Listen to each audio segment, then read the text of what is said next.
This is the height of wickedness. And trigger warning is in effect because this story is very upsetting. A 12-year-old girl by the name of Ego was said to have been beaten and attacked by her aunt in the worst way you can ever imagine, all because she stole gari and fish. This was said to have happened in Delta State, Isiokolo. And from what we gathered, the little girl whose name is Ego lived with her auntie, Miss Mercy Oba. And the compound they lived was said to be a family house. Ego also lived with her mother, but the mother is blind. And so she is mostly in the care of her aunt, who on the 19th of March destroyed this little girl's life. On that said day, it was said that Miss Mercy Oba went into the kitchen and noticed that her gari and fish had been tampered with. Instantly, she marched into this little girl's room where she saw the girl eating the gari and the fish. She dragged the plate from her and began beating her up. The blind mother, upon hearing her daughter cry, came into the room to beg the sister to stop beating the little girl. But as a blind mother, there wasn't so much she could do to save her daughter.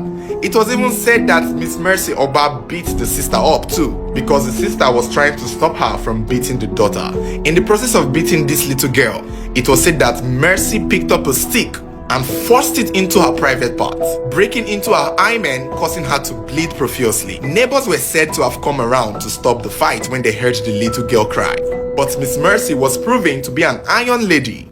She threatened anyone who would stop her as she threw her sister's things and her daughter's things out of the house. Now, mind you, the house is not even Mercy's house. It's their family house. So, the little girl and her mother has equal right as Mercy in that house. But yet, Miss Mercy felt the need to kick her blind sister and her 12-year-old daughter out of the house after forcing a stick inside the body of the 12-year-old girl, who was at that same time wailing in pains and bleeding all over her body. She even threatened the people that she would kill the sister and the little girl, and there is nothing anyone can do. Many people believe that she had charms and juju. That was why she was so confident that she could do such a thing and get away with it. Luckily, a human rights activist by the name of Kelvin Ejumudu got wind of the situation and mobilized his team of human rights activists to assess the situation.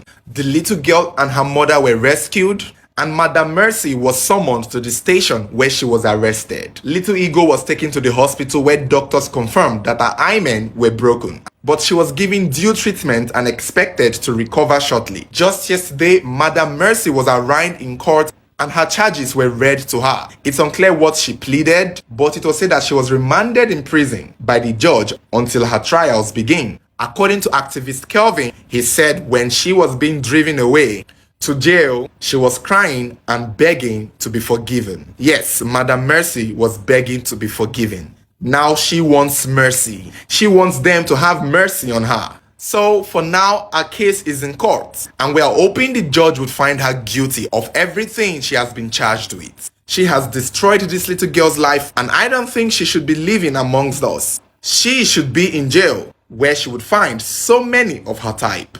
Let me know what you think about this story, and do you think Miss Mercy deserves mercy?